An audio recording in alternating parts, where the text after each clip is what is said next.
大家好，我是老李。今天我和大家分享一下如何比较轻松地去除蓝色的天空。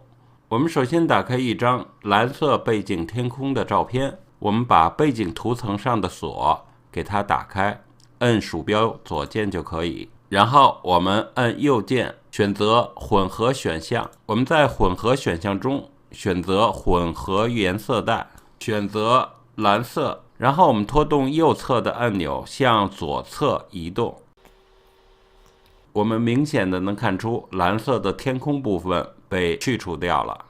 然后我们点击确定。这种方法是不是很简单呢？